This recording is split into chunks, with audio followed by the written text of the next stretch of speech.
여러분들 가짜뉴스를 헬로보낼 헬마우스입니다. 헬마우스가 시즌2로 돌아왔습니다. 시즌2에서는 뚝배기 깨질 가짜뉴스들의 범위를 조금 더 넓혀보기로 했습니다. 한국 사회 전반에 당연하다는 듯이 뿌리를 내리고 있는 가짜뉴스들, 그래서 아무리 교정을 하려고 해도 말을 쳐듣질 않는 그 깊은 편견들, 그 새끼들을 그냥 몽땅 뿌리를 뽑아가지고 분리수거를 해버리겠다 내가. 그래서 새마음 새뜻으로 돌아왔습니다. 오늘 그래서 시즌2의 첫 바다 뭐냐? 베네수엘라!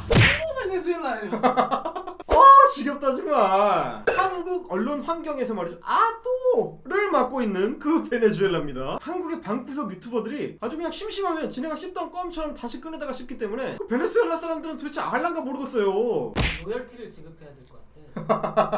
바로 그 안타까운 나라 베네수엘라 얘기를 오늘 한번 해보겠습니다. 코로나19 사태 때문에 정부에서 요즘 뭐 재난수당, 재난지원금 내지는 재난기본소득 하여간 뭐 이런 긴급 자금을 이제 투입한다고 하니까 이렇게 난리 부르스가 펼쳐졌어요. 그냥 사방팔방에서 뛰쳐나와가지고 그냥 모두가 소리 높여 베네수엘라를 외치고 있어. 자, 트위터에 검색만 해봐도 말이죠, 이번 한번 보세요. 베네수엘라가 왜 저꼴이 됐는지 아세요? 바로 기본소득같이 뜬구름 잡는 정책을 밀어붙이다가 그렇게 됐다. 다음 분, 그냥 빚내서 누가 쓰고 갚든지 말든지 그건 남의 일이다. 조만간 국가 재정 문제로 난리가 날 거다. 베네수엘라, 그리스 남의 일이 아니다. 자, 그 밑에 분, 중국인 입국 금지를 안 하면 될까? 이게 중국인 입국 금지도 베네수엘라예요? 어디까지 가는 거야 도대체? 모든 이권 사업에 빨대를 빨아먹는 문바들이 온 나라에 득실거린다. 이러고도 나라가 온전할 수 있나? 베네수엘라에 특급 열차를 떴다. 자, 문바도 베네수엘라. 자유시장 법칙이라는 데에서 그냥 공산주의라고 쌀 배급제를 해. 이런 자들이 더불어민주당 비례당이란다. 베네수엘라 특급 열차 탔구나. 비례정당까지거든요 베네수엘라야. 어차피 저지런 문가 정권 2판 4판 공사판으로 간다고 봐야지요. 자유대한민국이 베네수엘라처럼 앞으로 쪽박 잡는 날만 기다리고 있을 뿐이시오. 봐요, 이게 모든 게 베네수엘라야. 정부가 무슨 재난 지원을 하든 추경 편성을 하든 마스크 공적 판매를 하든 예산을 늘리든 그러니까 뭐가 됐든지 간에 일단 베네수엘라가 붙어. 아니 그냥 이러다가는 헬마우스가 길 가다가 쓰레기네? 여기 꽁초는 주워야지 이렇게 했는데 너 베네수엘라가 이 새끼야 이렇게 될 것 같아. 이거 아무거나 다 베네수엘라야. 아니 근데 작년에 미섭이가 우리 곧 베네수엘라 된다고 하지 않았었어? 아 그렇지. 3개월 안에 베네수엘라 돼가지고 한국 여자들이 어쩌고저쩌고 뭐 헛소리 했잖아. 도대체 그놈의 베네수엘라 언제 되는 거야? 한국에서 트위터 하시는 성님들이 뭐 아니 뭐 그분들이 뭐 이렇게 깊은 관심이 있으셔서 그 베네수엘라를 꺼내시겠어? 솔직히 말하면 과연 베네수엘라가 어디 붙어있는 나라인지는 정확히 아실지 그것도 궁금해요 사실. 그러니까 저 양반들이 뭘 알아서 하는 얘기가 아니에요. 어디서 주워 들은 거야. 자기들이 찾아서 저렇게 연구해서 하는 얘기가 아니고 원인 제공자들이 따로 있습니다. 이런 분들이에요. 한국 국가부도 온다. 한국의 국가빚 이미 위험한 수준이야. 우리 곧 망한다. 어디처럼 망하냐? 베네수엘라처럼 망한다. 작년부터 이렇게 난리치시던 분들, 그분들이 하는 얘기를 그냥 주워먹고 자란 애들이 리서비 같은 애들이거든. 그런데 저 얘기를 유튜브에 공공연하게 떠들던 분이 누구냐? 아, 우리의 공병호 박사님. 아니 유튜브에서 내내 이런 헛소리를 했는데 얼마 전에 보니까 이 헛소리 하던 양반이 거대 야당의 위성정당의 공천관리위원장을 하고 계시네? 아 유튜브 반 쑥대밭이다 쑥대밭. 얼마치 아니라. 하여튼 유튜브도 오래 하고 볼 일이에요. 공병호 박사님인지 공천관리위원장인지 저 양반만 저런 게 아니에요. 자, 우리의 호프 조선일보 작년 기사 한번 보세요. 아, 남들은 다 저 때 말이죠, 전두환이가 광주 법정에 선다 이것 때문에 일면에 막 탑으로 그냥 올리고 있었던 그 시점에 연락 뜬금없이 갑자기 베네수엘라 망했다 이런 얘기를 합니다. 일면 탑에 갑자기 베네수엘라 얘기를 막 주워 섬겨요. 조선일보가 날뛰면 그 다음에 그걸 받아가 또 어디서 날뛰니까? 그렇습니다. 한국의 대표적인 보스 야당, 한국 우익의 희망. 하지만 이제는 사라진 그 당, 자유한국당. 참을 수 있겠습니까? 심지어 우리 자유한국당 말이죠, 뭐 베네수엘라 무엇인지 위원회를 만들어가지고 그걸 가지고 보고서까지 냈어. 야, 이 보고서 왜 이거 보고서 보세요. 평행이론 이거 문재인 정부랑 똑같다 이거. 아주 그냥 난리가 났습니다. 한국이 좀 있으면 베네수엘라 된다 이거야. 그래서 저 당시 저 당의 대표님은 뭐라고 하셨느냐? 오죽하면 이번 총선은 무엇을 위한 총선이다? 베네수엘라로 가느냐 아니냐? 뭐든지 뭐만 하면 무조건 베네수엘라를 갖다 붙이니까 트위터에 그 성님들도 이거 뭔가 좀 이상한데? 그럼 베네수엘라구나 이렇게 된 거예요. 이게 자동반사 척수반사야. 그러면 조선일보고 자유한국당이고 쟤네들은 도대체 왜 그러느냐? 쟤들이 생각할 때 전 세계에서 제일 망한 것 같은 나라를 가져다가 한국이랑 억지로 이어붙이려고 이렇게 게으르게 저지랄을 하니까 저런 현상이 벌어지는 거예요 저게. 아니 이거 비교를 하려면 좀 제대로 비교를 해야 되는데 안 맞는 걸 자꾸 비교하려고 그러잖아. 그래서 제가 할 수 없이 오늘 이거 종결자다, 더 이상 베네수엘라 지랄 좀 하지 마라 라고 생각해서 준비를 해왔습니다. 한국이 베네수엘라라는 나라랑 얼마나 다른 상황인지 바쁜 한국인들 그렇게까지 깊이 찾아보지 않을 텐데 제가 대신 찾아봤습니다. 제가 대신 정리를 해드릴게요. 마지막 비교면 되면 마지막 비교. 오늘 이후로 더 이상 베네수엘라 얘기하지 않기. 야, 앞으로 베네수엘라 얘기 또 얘기하면 우리 서인이 유튜브 얼짱각도 3주 압수.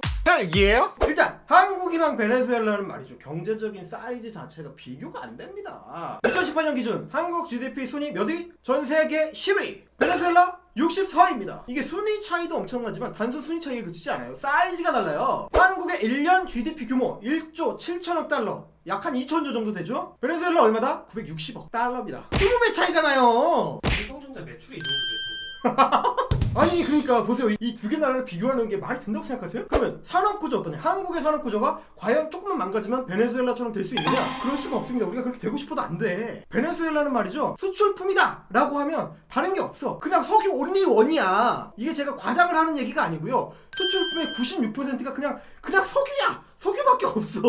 뭐 그 정도로 많다 그런 게 아니고 석유밖에 없어. 석유밖에. 자, 심지어 국가가 1년에 걷어들이는 재정 수입의 절반이 석유에서 나옵니다. 뭐 세금, 세입 이런 거 아니야. 한국은 말이죠, 재정 수입이 대부분 세금이에요. 게다가 베네수엘라는 말이지, 1년 GDP 전체의 약 30%를 석유에서 의존을 합니다. 석유 빼면 시체야, 저 나라가. 베네수엘라에는 말이죠, 제조업이라는 게 존재하진 않아요. 심지어 자기들이 그 뽑아 올리는 석유 있죠? 그거를 정제할 기술도 없어. 석유를 뽑아가지고 수출하는 것 자체도 자기는 혼자 힘으로 못해. 반드시 다른 나라의 정제 파트너가 껴야 돼요. 게다가 매장돼 있는 석유의 대부분이 불순물이 많은 그 초중진류예요. 그 정제하는데 비용도 엄청 많이 들거든. 그래서 국제 유가가 70달러 이하로 떨어지죠? 그러면 그때부터 베네수엘라는 석유 팔아봐야 적자를 봅니다. 근데 지금 국제 유가 몇 달러?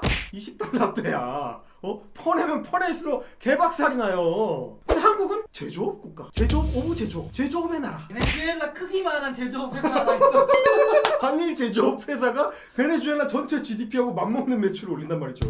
그런 나라가 한국이에요. 하여간에 한국은 외국에 갖다 팔 수 있는 모든 걸 갖다 팝니다. 디램 반도체부터 자동차 배터리, 태양광 패널, LNG 운반선, 사이즈를 가리지 않습니다. 뭐 이런 것만 파느냐? 아니, 팔 수 있는 거 다 판다니까? 그럼 뭘 팔아? 웹툰, 케이팝, K9 자주포, 라인 캐릭터, 한국형 아파트까지. 요새 핫한 게 빠졌잖아. 뭐? 김장 키트 갖다 팔아서 그렇지. 팔 수 있는 모든 걸 갖다 파는 게 한국이란 나라예요. 예? 자, 그러면 이 두 나라를 국제사회에서는 어떻게 보느냐? 단순하게 비교해 볼 수 있는 가장 대표적인 지표가 뭐냐? 국가 신용 등급입니다. 그 추이를 제가 비교를 해드릴게요. 한국과 한번 보세요. IMF 이후로 아름다운 상승 곡선을 그리고 있지요. 그럼 베네수엘라는 안정적으로 꼬라박고 있습니다. 아무도 베네수엘라의 미래를 예측 불가능하지 않다고 생각하지 않습니다. 너무 예측 가능해. 왜냐면 계속 꼬라박거든. 이거를 이제 그 어려운 경제 용어로는 뭐라 그러냐? 국가 자체가 저작본드다. 무디스 새끼들 좀 너무하다 싶은 게, 디폴트 상태라고 신용 등급을 준 다음에 스테이블하다, 안정적이다 이렇게 해놨어. 이거 뭔 얘기야? 안정적으로 망했다 이런 얘기잖아. 앞으로도 바뀌지 않는다. 니넨 계속 망한 상태일 것이다. 아니, 너무하는 거 아니야 이거? 보세요. 이 두 개의 그래프만 비교를 해봐도 말이죠, 한국은 IMF 이후로 2000년대 내내 베네수엘라랑 비슷해 본 적이 없어. 비슷하기는커녕 그 근처에 가본 적도 없어요. 애초에 엇비슷하게 착각을 할 수도 없어. 우리가 제일 안 좋았던 그 IMF 사태 당시, 그때가 베네수엘라가 제일 좋았을 때야. 아니, 그러니까 이 두 개를 지금 비교를 한다니 말이 됩니까 이게? 진짜 애국 보스라면 말이죠. 아니, 나 같으면 열받을 것 같아. 자랑스러운 나의 조국을 말이야, 저런 부실 국가랑 감히 비교를 해? 아니, 그거 자체에 붕괴를 하는 게 애국 보스지. 말하자면 이런 거예요. 류현진이가 말이야, 이번 시즌에 방심하면 말이지, 헬마우스 어깨가 된다. 아니, 말이 됩니까 이게? 아니, 나는 지금 저 마운드에서 공 던지면 포수한 때까지 갈지 안 갈지도 모르는데 류현진이 방심하면 갑자기 헬마우스가 돼? 그게 말이 됩니까? 근데 쟤들이 지속적으로 베네수엘라를 갖고 오는 이유가 뭐냐? 복지 이꼬르 필망이다 이거야. 그래서 뭐냐? 복지하는 다른 나라, 독일, 프랑스, 뭐 핀란드, 스웨덴, 얘네는 해도 돼. 근데 한국은 하면 안 돼. 박근혜는 해도 돼. 박근혜는 해도 되는데 문재인은 요만큼도 하면 안 돼. 이 얘기를 하려고 그러는 거예요. 그러니까 한국 정부가 복지 냄새라도 그냥 조금이라도 풍기는 걸 뭘 하려고 하면은 그거는 베네수엘라랑 똑같다 이거야. 그래서 우리는 이제 베네수엘라처럼 망한다. 그래가지고 우리 공병호 박사님, 공천위원장님은 뭐라고 하시느냐? 안 그래도 한국은 나라 빚이 많다. 근데 여기에다가 문재인이가 그냥 빚을 더 얹으려고 그런다 이거야. 한국 나라 망한다. 근데 박사님, 아니 공천관리위원장님, 땡입니다. 제가 그냥 심플하게 하나 보여드릴게요. 이 지도 요거 이게 뭐냐면 각 나라의 국가 부채 수준을 이렇게 이제 간략한 지도로 표시한 거예요. 가운데 가운데로 모일수록 국가 부채의 수준이 높다. 빨갈수록 국가 부채가 많다. 이런 얘기입니다. 한가운데를 딱 보시면 일장기처럼 팍 박혀있는 나라가 있습니다. 보이시죠 여러분? 재팬 238%. 어마어마하다. 어마어마해. 이 그림에서 혹시 사우스코리아 찾으셨나요? 찾기 힘들게 돼 있어요. 왜냐면 저쪽 구석, 저 아래 저 구석이 있거든. 저 구석에 저 오른쪽 아래 하단부 쫙 보세요. 여기 여기 보시면 한국이 딱 박혀있습니다. 사우스코리아 초록색 보이시죠? 안정적이라는 얘기죠. 안정적인 나라입니다. 한국은 국가 부채가 많은 나라가 아니다. 이렇게 이제 딱 나타내고 있습니다. 근데 이것도 뭐 자랑스러운 건 아니다. 돈을 너무 안 쓴다는 얘기 아니야. 그렇지. 사실은 그래가지고 요즘 IMF에서 맨날 한국 정부한테 니네 도대체 돈 언제 쓸 거냐? 아꼈다 똥 된다. 빨리 써라. 이러는 거 아니야 맨날. 한국 정부가 IMF 사태 때 한번 때려 맞은 다음에는 진짜 한국 기재부는 약간 강박증이 있어요. 돈 쓰면 안 된다. 우리 큰일 난다. 우리는 좀 있으면 그냥 쫄딱 망한다. 공병호의 그 업그레이드 버전들이 그런 생각을 하세요. 그래가지고 외화도 거의 집착적으로 계속 꽁쳐놔. 그래가지고 외화 순위가 무조건 10위 밑으로 떨어진 적이 없어. 이런 게 한국 기재부야. 이런 상황에서 무슨 나라가 망할 정도의 국가 부채가 있을 수가 없어요. 애초에. 그리고 말이죠. 안타깝게도 우리 한국은 말이죠. 베네수엘라 같은 복지 천국이 아닙니다. 안타까운 말씀이죠 말이죠. 제가 알려드릴게요. 사실은 국가가 돈을 많이 버는 거에 비해서 한국은 엄청 짠돌입니다. 복지 비용 엄청 안 써요. 그런데 말이죠. 재난기금 푼다 그러니까 그냥 기재부에서 헐레벌떡 와가지고 절대 안 돼! 이러잖아. 그런 나라란 말이야 우리가. 이게 내가 괜한 소리를 하느냐? 그럴 리가 있겠습니까? 이거 한번 보세요. OECD 평균은커녕 우리 바로 옆에 칠레 있어. 칠레. 국가의 공공사회적 지출 자체가 이게 너무 낮아. 한국은 진짜 너무 낮아요. 연금이고 뭐고 돈 안 써. 이거 봐. 연금이랑 실업수당 겁나 짜요. 개짠돌이야 개짠돌이. 그래서 한국형 모델을 뭐라고 하느냐? 저부담, 저복지. 세금도 그만큼 적게 내고 복지도 조금 받는다. 이런 국가 모델이었는데 우리도 이제 좀 살만해지니까 우리도 선진국 됐으니까 조금 돈 쓰자. 그래서 우리는 지금 이제 국가 전체적으로 중부담, 중복지 모델로 바꾸려고 그래서 노령연금 같은 것도 도입하고 국민연금도 확대하고 건강보험의 커버리지도 좀 확대하고 이런 이제 정책 방향을 가지고 가고 있죠. 그거는 박근혜고 이명박이고 그 이전부터 계속 이게 해오던 방향이에요. 이게 무슨 복지 때문에 망한다 타령이야. 공병호 공천위원장님 공부 좀 하세요. 제가 아까 보여드렸던 그 지도 거기서 혹시 베네수엘라 찾으셨나요 여러분? 아래쪽에 초록색 부분 깜짝 놀랍게도 초록색 부분 보시면 베네수엘라가 한국 옆에 딱 붙어 있습니다. 39%. 얘는 왜 이거밖에 안 되지? 망했다며. 국가부채 겁나 많아야 되는 거 아니야? 왜 이거밖에 안 될까요? 왜냐? 아무도 베네수엘라한테 빚을 주지 않기 때문에 할 수 없다. 돈을 찍어내자. 얘네는 국채를 발행하지 않고 그냥 돈을 찍어냅니다. 돈을 찍어내면 어떻게 되느냐? 이야 인플레이션이 물가가 그냥 오죽하면 베네수엘라에서는 종이접기를 합니다. 그 돈으로. 아니 이게 무슨 흥선대원군이 당백전을 발행하던 시대의 일도 아니고. 그렇지. 조선시대 수준의 행정력을 갖고 계시다는 거죠 이게. 이 비트코인 쓴대요. 현실화폐가 너무 가치가 의미가 없어. 비트코인도 쓰고 베네수엘라 그 정부가 비트코인이 재미가 보는 것 같아? 그렇다면 우리도 찍어내자. 그래서 정부에서 코인을 만들었습니다. 근데 그것도 아무도 안 써. 왜냐면 그 코인이 먹히는 모든 생필품 파는 가게들이 다 누구랑 연결되어 있느냐? 고위직 놈들이 딴주머니 차고 있는 회사들이야. 개판이에요 개판. 아니 이런 나라랑 한국을 비교한다는 게 말이 됩니까 이게? 그러니까 그게 단순히 국가의 수준, 국가 경제의 규모 이런 차이만이 아니에요 이게. 정부가 정책을 입안하고 정책을 시행하는 그 수준 자체가 달라. 비교가 안 됩니다. 같은 현대 국가라고 볼 수가 없을 정도야. 베네수엘라는 말이죠. 모든 정책이 1차원적입니다. 3차원은커녕 2차원도 안 돼요. 1차원적이야. 두수, 세수 앞을 보는 게 아닙니다. 바로 눈앞에밖에 안 봐. 이를테면 제가 지금부터 말씀드릴 정책 중에서 과연 한국 정부가 햇도가 맛이 가가지고 하나라도 채택할 수 있는 정책이 있는지 한번 보세요. 아까 말씀드렸던 대로 돈을 겁나 찍었어. 돈 가치가 1달러 대 2조 볼리바르 막 이렇게 돼버려. 돈이 가치가 없어졌어. 그러니까 어떻게 됩니까? 물가가 엄청나게 오르죠. 그러니까 생필품 가격이 너무 오르니까 사람들이 너무 죽겠어. 못 살겠다 난리를 치니까 베네수엘라 정부가 어떻게 했느냐? 생필품 가격이 많이 올라? 그럼 할 수 없지. 생필품 가격 올리지 마! 절대 올리지 마! 너 생필품 가격 올리면 너 감옥 간다? 이지랄해요 이게. 이게 뭐냐? 국가가 소비재의 가격을 통제한다. 지 맘대로야. 보통 통화로 망하면 통화 정책을 써야 되는데 얘들은 가격 정책을 쓰네. 베네수엘라 정부를 너무 과대평가하고 있어. 돈이 모자라? 돈을 찍자. 돈이 너무 많아? 그 가격을 막자. 그냥 1차원적인 거야. 그러면 이렇게 되면 어떻게 되느냐? 사람들이 더 이상 물건을 구할 수가 없으니까 어떻게 해? 해외에서 막 사들여야. 컨테이너 단위로 물건을 그냥 사들여가지고 밀수해가지고 갖고 막 들어와. 그럼 어떻게 돼? 달러가 막 빠져나가지. 그러면 그럴수록 그 베네수엘라 화폐 가치는 점점 떨어집니다. 와 이거 어떡하지? 물가는 계속 오르고 화폐 가치는 떨어지고 달러 없으니까 수입도 못해오고 이거 어떡하지? 어떻게 했겠어? 이제부터 달러는 정부만 사용할 수 있다. 개인 달러 쓰지 마. 개인 달러 8,000원 막아버립니다. 졸라 단순해. 힘시티도 이렇게 나가겠다. 윤소인이 같은 거예요. 베네수엘라 정부의 정책 담당자들이 윤소인이 같은 거야. 밖에서 바이러스가 엄청 출몰하고 있어. 어떡하지? 공항을 막자. 미친놈 아니야. 그러니까 여러분 제가 이 방송을 준비하면서 베네수엘라와 관련된 리포트를 읽어볼수록 아니 무슨 이런 아마추어 같은 새끼들한테 아니 국가 통치를 이걸 맡길 수가 있습니까 이게? 그런 생각을 하다가 자꾸 어떤 유튜버의 얼굴이 떠오를 수밖에 없는 거예요. 여러분이 지금 생각하고 계신 그 얼굴이 자꾸 떠올라. 나 너무 괴로워. 여러분 한국이 어떤 나라입니까? 한국 관료들이, 한국 정치인들이 아무리 그렇다고 이 정도 수준은 아니란 말이야. 그러니까 말이 안 되는 소리를 하는 거예요. 애초에 비교가 안 되는 두 개의 대상을 이렇게 붙여놓고 단순하게 같다. 이거 좀 있으면 얘가 이렇게 된다. 일종의 공포 마케팅을 벌이는 거죠 지금. 왜냐? 어차피 사람들은 자세히 안 찾아볼 거야. 이런 생각을 하는 겁니다.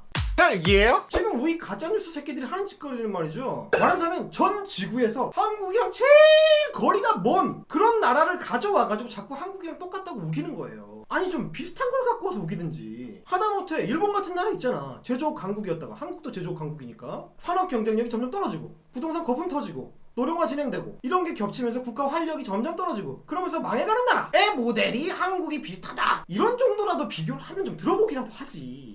그럴 수 없지.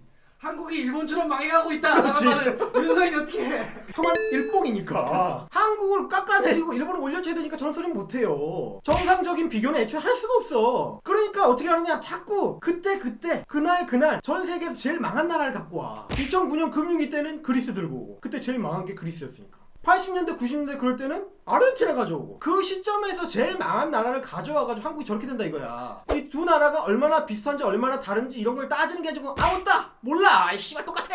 아니 근데 생각해보세요. 아르헨티나, 그리스, 베네수엘라 이 나라 중에서 한국이랑 조금이라도 비슷한 뭐 산업구조를 갖고 있다든지 발전 방향이 비슷하다든지 이런 나라가 있습니까 지금? 없어요. 없어. 그냥 아무 말이나 하는 거야. 뭐만 하면 쟤네들 또 갖고 오는 게 뭐야. 싱가포르니 홍콩이니 도시국가를 갖고 와요. 걔네랑 한국이랑 어떻게 비교를 해. 자, 오늘은 이렇게 주구장창 베네수엘라만 털어대는 가짜뉴스 메이커들을 묶어다가 제가 한 수 가르쳐드렸고요. 공병호 위원장님 오늘 공부 잘하셨길 바라겠습니다. 시즌2에서는 앞으로 더 독하고 더 빡빡하고 더 빡세게 뚝배기 사냥을 하러 다니도록 하겠습니다. 많은 기대해 주시고요. 오늘은 여기까지입니다. 저는 헬마우스였고요. 구독은 두억지, 제보는 팀플, 멤버십은 동이야.